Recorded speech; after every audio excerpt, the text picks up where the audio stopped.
Guys, I spent 5 hours every day on my phone this week. That's wild for me. Usually my screen time averages around 1 to 2 hours max. I'm not someone who typically picks up their phone, but I really can't tell you what happened this month. The month of May, first week 3 hours, 4 hours, 4 hours, 5 hours. I am shocked, but more, I'm appalled. Today is June 1st. Happy new month, everybody. In the spirit of the new month, I thought it would be a fun challenge. For the next couple days, I replaced my screen time with reading. I just read something that I think applies perfectly to me. I'm on chapter 18, the 10 key things we misunderstand about emotion. One of them is that emotions can predict the future, or in other words, gut feelings are real. So I truly believe that I'm psychic, and whenever people ask me about this, they're like, tell me what's in my future, and I'm like, no, that's not how it works. A psychic is someone who has the ability to read the energy of the present and being able to pick up on those vibrations. And this is what it says here. A study at Columbia University, which is being called the emotional oracle effect, essentially proved that people who trust their emotions can predict future outcomes. Because they tap into it regularly, they have a window into their subconscious mind, which is more or less just an unconscious well of information, which kind of confirms that theory of, it's not like, oh, I have a vision, I can see the future. Instead, it's just about being aware and in touch with present emotions. And, if that energy doesn't change, then you'll probably know what the future looks like.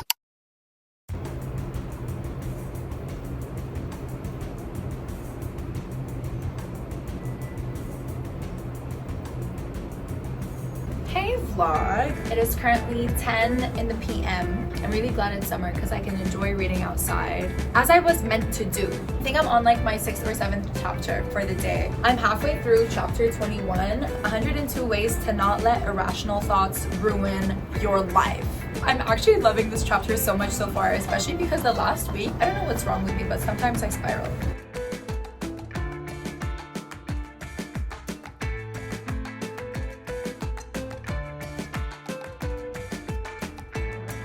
I have to take a pause because I want to read something really fun. Think about who you were 2 years ago or even 5. Try to remember a random day of your life during those times.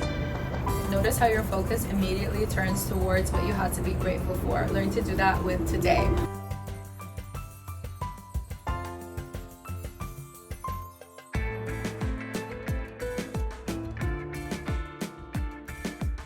Okay guys, it's only been like 40 minutes, but I'm done.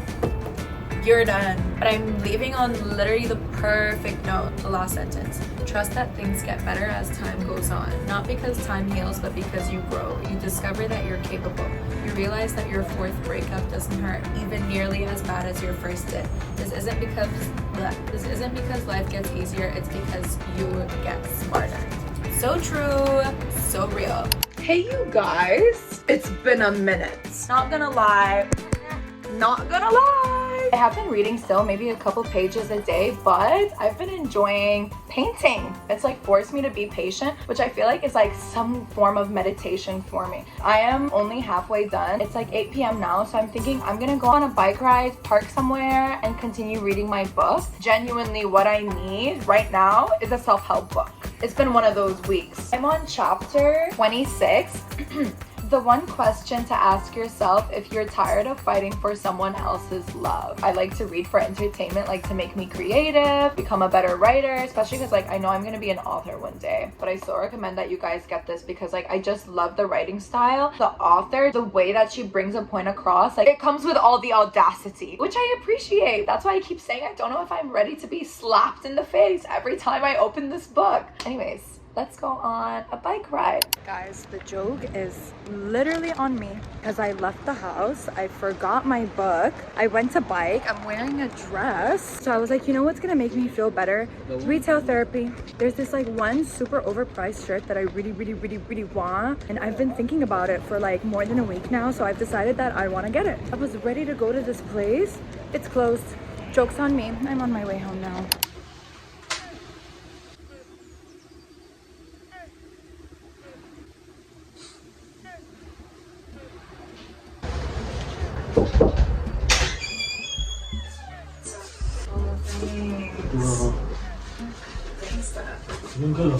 Thank you.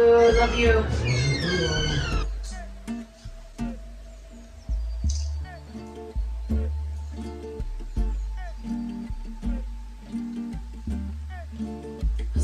happiness. In a world that's constantly demanding more and more of our attention, we can't forget to give ourselves what matters most, a glimpse at what's happening right now. Everything you've ever dreamed, wanted, worked for, wished for, and are waiting for stems from this moment.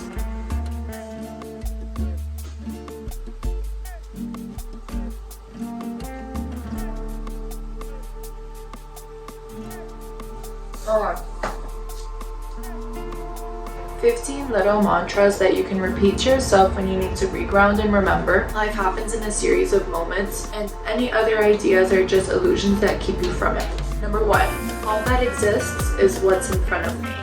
2, potential unrealized becomes pain. 3, the only way to be extraordinary depends on what I do with the ordinary. That's fun. That's a fun thought. Little by little. Whatever. I want a lot and I want it all the time. All we ever have is now. Ugh. If I had the life I wanted, what would today look like? This is something I actually think about all the time. How I don't know what I want. Like whenever I'm meditating and they're like, visualize your ideal life. I'm like, I don't know. I literally don't know.